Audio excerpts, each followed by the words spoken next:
Hello students. आज की इस वीडियो में हम डायरेक्ट एंड इनडायरेक्ट स्पीच के बारे में पढ़ेंगे। हमारा स्पीच मतलब सेंटेंस। एक स्पीकर को बोलने के दो तरीके होते हैं। जब कोई स्पीकर अपनी बात बोलता है तो उसके दो तरीके होते हैं, जिसको हम डायरेक्ट स्पीच और इनडायरेक्ट स्पीच बोलते हैं। डायरेक्ट स्पीच में क्या होता है, बोलने वाले ने जो बात कही है उन्हीं शब्दों में हम उसके सेंटेंस को बोलते हैं। जैसे कि she said it is time to go away, ऐसा ही उसने बोला था, इन्हीं शब्दों का यूज़ किया था। लेकिन इनडायरेक्ट स्पीच में क्या होता है, हम जो बोलने वाला है वो अपने शब्दों में उसकी बात बोलता है। जैसे कि she said that it was time to go away. यहाँ it is time to go away first sentence में जिसने बोला उसने यही वर्ड्स बोले थे, लेकिन सेकंड स्टेटमेंट में हमने क्या कहा, उन शब्दों को अपनी भाषा के रूप में बोला, अपने शब्दों में बोला कि that it was time to go away. तो जो बोलने वाले के शब्दों को एज इट इज़ हम जिस सेंटेंस में लिखते हैं उसको हम डायरेक्ट स्पीच बोलते हैं। और जब हम बोलने वाले के शब्दों को अपने शब्दों में लिख बताते हैं किसी को, तो उसको हम इनडायरेक्ट स्पीच बोलते हैं।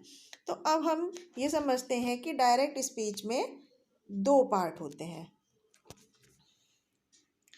एक होता है रिपोर्टिंग वर्ब और दूसरा होता है रिपोर्टेड स्पीच। इसको हम एक उदाहरण की सहायता से समझेंगे। जैसे कि Vaibhav said to Mayank we shall have dinner together. तो इसमें जो बोलने वाला है पार्ट है उसको हम रिपोर्टिंग वर्ब बोलते हैं। जैसे कि वैभव सेड टू मयंक, ये बोलने वाला पार्ट है, बोला, इसको हम रिपोर्टिंग वर्ब बोलते हैं। और क्या बात बोली गई उसको हम रिपोर्टेड स्पीच बोलते हैं। जैसे we shall have dinner together, तो ये रिपोर्टेड स्पीच है।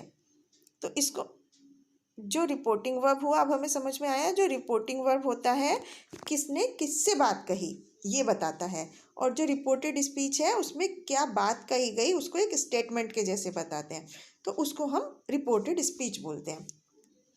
अब डायरेक्ट स्पीच को इनडायरेक्ट स्पीच में बदलने के लिए हमें कुछ रूल्स को फॉलो करना पड़ता है। ये रूल्स कौन कौन से हैं, आइए अब हम इसके बारे में बात करते हैं।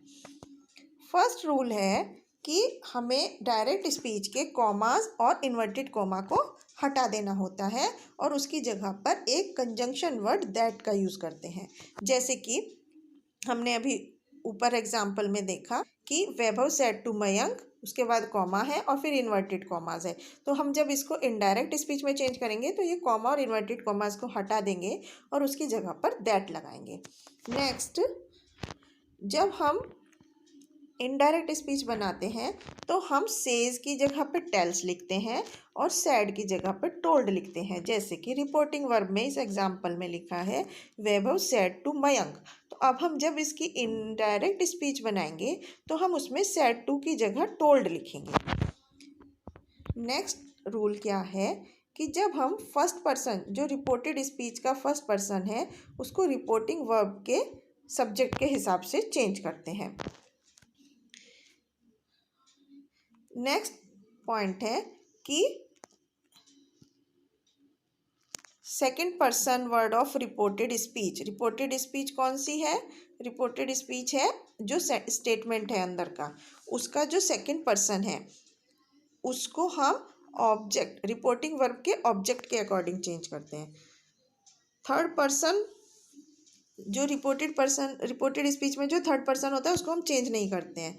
तो इस तरह से, और जो वर्ब होती है रिपोर्टेड स्पीच की उसको हम नए सब्जेक्ट के अकॉर्डिंग चेंज करते हैं। सबसे इम्पॉर्टेंट और मेन रूल यही है। तो अब हम पढ़ते हैं रिपोर्टिंग वर्ब को प्रेजेंट या फ्यूचर टेंस में जब होती है। जैसे कि ही सेज टू यू, तो ये प्रेजेंट टेंस है। अब इसके अंदर का sentence, I am going to home with you, तो इसको हम क्या लिखेंगे, ही टेल्स यू, क्योंकि सेज था उसको हमने टेल्स यू लिखा, that he is going home with you, तो इसको हमने प्रेजेंट कंटिन्यूअस टेंस में चेंज कर दिया। दैट लगाया कंजंक्शन वर्ड और उसके बाद he is going home with you. Next एक और एग्जांपल देखते हैं, Renu will say to Raunak, तो ये फ्यूचर टेंस हो गया। जो बोलने वाला है उसको हमने अंदर स्टेटमेंट क्या है, I have done your homework, अब हम इसका जब इनडायरेक्ट स्पीच बनाएंगे तो हम क्या लिखेंगे, रेनू विल टेल, से की जगह हमने टेल लिखा, रौनक, फिर कंजंक्शन दैट लगाया, रेनू क्योंकि गर्ल है तो इसलिए आई को हमने शी में चेंज कर दिया, she has done his homework, तो ये हमने इसको प्रेजेंट परफेक्ट में चेंज कर दिया।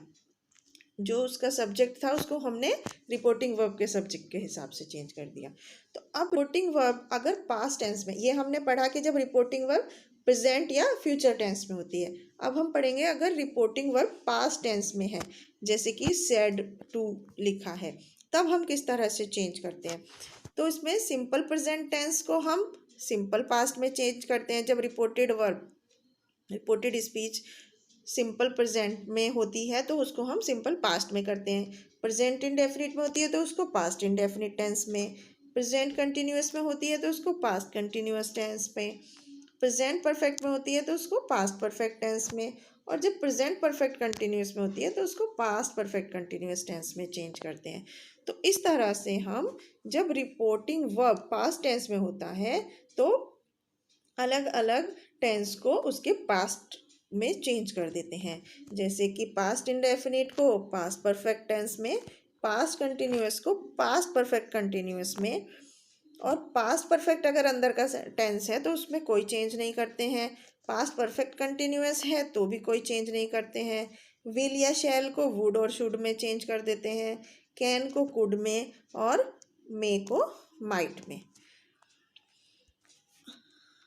अब हम देखते हैं कि जो वर्ड्स डायरेक्ट स्पीच में आते हैं, कुछ वर्ड्स हैं उनको हम इनडायरेक्ट स्पीच में उसकी जगह पर क्या लिखते हैं।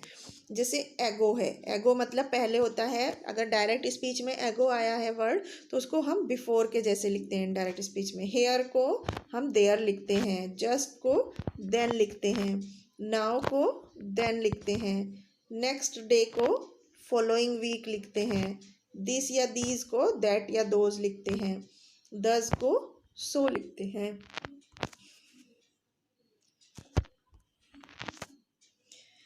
टुडे को दैट डे लिखते हैं, टुनाइट को दैट नाइट लिखते हैं। तो इस तरह से जब डायरेक्ट स्पीच में कुछ वर्ड्स आते हैं तो उनको हमें इनडायरेक्ट स्पीच में उनकी जगह पर ये वर्ड यूज़ करने होते हैं।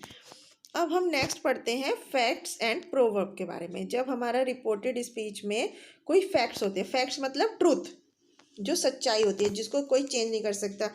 ट्रूथ जो होते हैं जैसे हिस्टोरिकल ट्रूथ हो सकता है, कोई यूनिवर्सल ट्रूथ हो सकता है, कोई प्रोवर्ब हो सकती है, या कोई हैबिचुअल फैक्ट हो सकता है, मतलब किसी की हैबिट है कोई सी चीज़ को बता करने की, वो वाला सच है। तो उस तरह के जब सेंटेंस रिपोर्टेड स्पीच में होते हैं तो उनको इनडायरेक्ट स्पीच में चेंज करने के लिए हम एग्जाम्पल की सहायता से समझेंगे। जैसे डायरेक्ट स्पीच में है the mother said, past tense हो गया रिपोर्टिंग स्पीच में, the United Nations was set up in 1945। तो ये एक हिस्टोरिकल फैक्ट है, हिस्टोरिकल ट्रूथ है, हिस्ट्री में ऐसा ही हुआ था। तो अब हमें इसको इनडायरेक्ट स्पीच में चेंज करने के लिए क्या करेंगे, the mother said that the United Nations was set up in 1945। ये एज इट इज़ ही रहेगा, सिर्फ इसमें कंजंक्शन वर्ड दैट यूज़ होगा। इसी तरह अब हम एक यूनिवर्सल ट्रूथ का एग्जाम्पल लेते हैं। Her teacher said the earth goes around the sun, this is a universal truth. तो इसकी जगह हम इनडायरेक्ट स्पीच में कैसे लिखेंगे, her teacher said that the earth goes around the sun. तो इसमें हमें कुछ भी चेंज करने की ज़रूरत नहीं है, रिपोर्टेड स्पीच में एज इट इज़ रहता है, सिर्फ एक कंजंक्शन वर्ड दैट यूज़ किया जाता है। अब हम पढ़ते हैं इंटेरोगेटिव सेंटेंस के बारे में। इंटेरोगेटिव सेंटेंस मतलब क्वेश्चंस वाले सेंटेंस। क्वेश्चन वाले सेंटेंस जो होते हैं वो दो तरह के होते हैं क्वेश्चंस। एक तो यस नो टाइप के क्वेश्चंस होते हैं जिनका आंसर यस या नो में दिया जा सकता है, और दूसरे होते हैं WH क्वेश्चंस, जैसे व्हाट, व्हाई, ये सब वर्ड यूज़ करके जो क्वेश्चंस पूछे जाते हैं। तो अब हम डायरेक्ट स्पीच पढ़ रहे हैं यस नो टाइप वाले क्वेश्चन की। I said to you have you a 10 rupee note.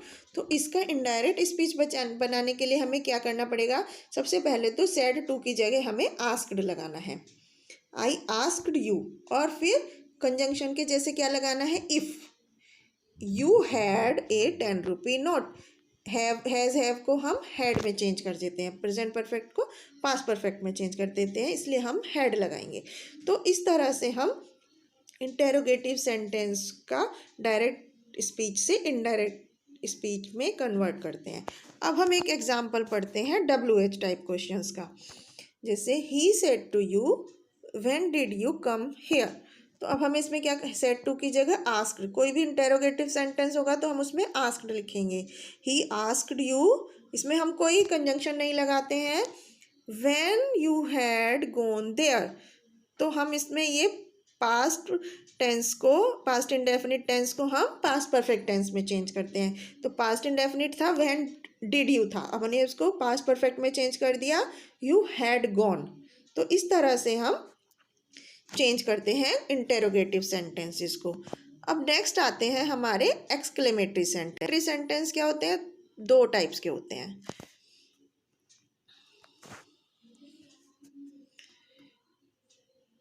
कुछ सेंटेंस होते हैं जिनमें एक्सक्लेमेटरी वर्ड, जैसे कि हुर्रे, ब्रावो, अलास, आह, ओ, ये वर्ड्स यूज़ होते हैं, उनको हम एक्सक्लेमेटरी सेंटेंस बोलते हैं। जैसे कि मतलब जो कोई एकदम से फीलिंग बताने के लिए शो करते हैं, फीलिंग बताते हैं सेंटेंस, तो इन वर्ड्स को हम कुछ अलग वर्ड में यूज़ करते हैं। जैसे हुर्रे, एक खुशी खुशी की फीलिंग है हुर्रे, तो इसको हुर्रे, हुर्रे एक खुशी की फीलिंग है, तो हम इसको विद जॉय लिखेंगे।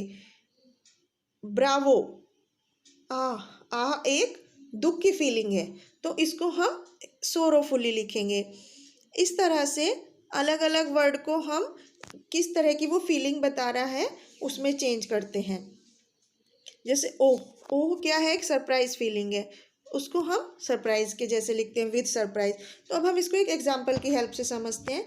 जैसे the old man said I have hurt my leg, तो उसको दुख हुआ, उसको लेग में चोट लग गई। तो हम ये एक्सक्लेमेटरी सेंटेंस है, तो हम इसको किस तरह लिखेंगे, द मैन एक्सक्लेम्ड सोरोफुली। सैड की जगह हमें क्या लिखना है, एक्सक्लेम्ड सोरोफुली, क्योंकि सोरोफुली इसलिए क्योंकि आह लिखा, आह कब निकलती है, जब दुख होता है कोई। तो exclaimed sorrowfully that he had hurt his leg. यहाँ पे हमने ध्यान दिया प्रेजेंट परफेक्ट टेंस है, तो उसको हमने पास्ट परफेक्ट टेंस में चेंज कर दिया, he had hurt his leg. इसी तरह नेक्स्ट एग्जाम्पल में हम देखते हैं, the player said hurray we have won the match. तो इसमें हम क्या लिखेंगे, ये हुर्रे किस चीज़ की फीलिंग है, हुर्रे जॉय की, हैप्पीनेस की फीलिंग है, तो इसको हम क्या लिखेंगे, the players exclaimed with Joy that they had one the match. इस तरह से हम सेंटेंसेस को चेंज करते हैं डायरेक्ट से इनडायरेक्ट स्पीच में। अब हम कुछ सेंटेंस ऐसे होते हैं जिनमें कोई हम विश करते हैं, दूसरे के लिए कुछ प्रेयर करते हैं, कोई कर्स मतलब कोई अभिशाप देते हैं। तो इस तरह के सेंटेंस को इनडायरेक्ट स्पीच में चेंज करने के लिए हमें विश को विश्ड में, प्रेयर को प्रेयर्ड में और कर्स को कर्स्ड में चेंज करना पड़ता है। जैसे the student said good morning teachers. अब गुड मॉर्निंग टीचर क्या है, विश करते हैं हम टीचर्स को, good morning sir, good morning ma'am, तो ये हम विश करते हैं। तो अब हम इसको इनडायरेक्ट स्पीच में कैसे लिखेंगे, the student wished her teacher good morning. तो ये विश है तो इसलिए हमने विश्ड लिख दिया। The saint said to him may you live long. अभी हमने क्या किया, उसके लिए प्रेयर कर रहे हैं, मे यू लिव लॉन्ग। तो इसको इनडायरेक्ट स्पीच में चेंज करने के लिए हम क्या लिखेंगे, the saint prayed that he might live long. तो इस तरह से हम कुछ सेंटेंस को डायरेक्ट से इनडायरेक्ट स्पीच में चेंज करते हैं। नेक्स्ट हम पढ़ते हैं प्रपोजल्स के बारे में। प्रपोजल मतलब क्या होता है, कोई सजेशन जब दिया जाता है उसको हम बोलते हैं प्रपोजल या सजेशन। तो जब कोई रिपोर्टेड स्पीच में कोई सजेशन होता है या कोई प्रपोजल होता है, तो उसको हम इस तरह से इनडायरेक्ट स्पीच बनाते हैं। She said to us, let us reach there first and then talk. तो इसमें हमने अंदर क्या दिया, एक सजेशन दिया है कि पहले हमें वहाँ पहुँच जाना चाहिए, उसके बाद बात करनी चाहिए। तो अब हम यहाँ पे क्या लिखेंगे इसका इनडायरेक्ट बनाने के लिए, She proposed us। proposed us भी लिख सकते हैं, suggested भी लिख सकते हैं। She proposed us that, हमने कंजंक्शन वर्ड लगाया that, us की जगह हम लिखेंगे we, we should reach there first and then talk. तो इसमें हमने क्या किया, शुड का यूज़ किया और स्टार्टिंग में प्रपोज्ड का यूज़ किया। अब जब रिपोर्टेड स्पीच में कोई कमांड दी जाती है, कोई ऑर्डर दिया जाता है, कोई एडवाइस दी जाती है और उसको हम किस में चेंज करते हैं, फिर इन्फिनिटी में। इन्फिनिटी मतलब क्या होता है कि वर्ब से पहले हम टू का यूज़ करते हैं, जैसे वॉक से पहले टू वॉक, रन से पहले टू रन। तो इस तरह से हम उसके वर्ब को इन्फिनिटी में चेंज करते हैं। For example, the tall man said start running boys. तो अब हम इसको इनडायरेक्ट स्पीच में कैसे लिखेंगे, द टॉल मैन कमांडेड, यहाँ पे कमांड दिया गया है इसलिए हमने लिखा commanded the boys to start running. तो अब यहाँ पे टू स्टार्ट जो है वो क्या है, इन्फिनिटी है, क्योंकि वर्ब से पहले टू लगा दिया। तो इस तरह से हम अगर हमें कोई एडवाइस दे रहे हैं तो हम लिखेंगे टॉल मैन एडवाइज्ड। इस तरह से हम डायरेक्ट स्पीच को इनडायरेक्ट स्पीच में चेंज करते हैं। अब जैसे कि एक और example, the doctor said to the patient you should take bed rest for 2 days। अब यहाँ पे हम क्या है, एडवाइस किया डॉक्टर ने, तो अब हम इसको क्या लिखेंगे, the doctor advised the patient to take bed rest for 2 days। यहाँ पे हमने टू टेक करा, टू टेक क्या हो गया, ये इन्फिनिटी। इस तरह से हम रिपोर्टेड स्पीच को चेंज करते हैं एज पर सेंटेंस। एक और एग्जाम्पल हम देखते हैं, I said to her please give me your pen. इसमें क्या किया, रिक्वेस्ट किया, तो I requested her to give me her pen. तो इस तरह से हम डायरेक्ट स्पीच से इनडायरेक्ट स्पीच बनाते हैं।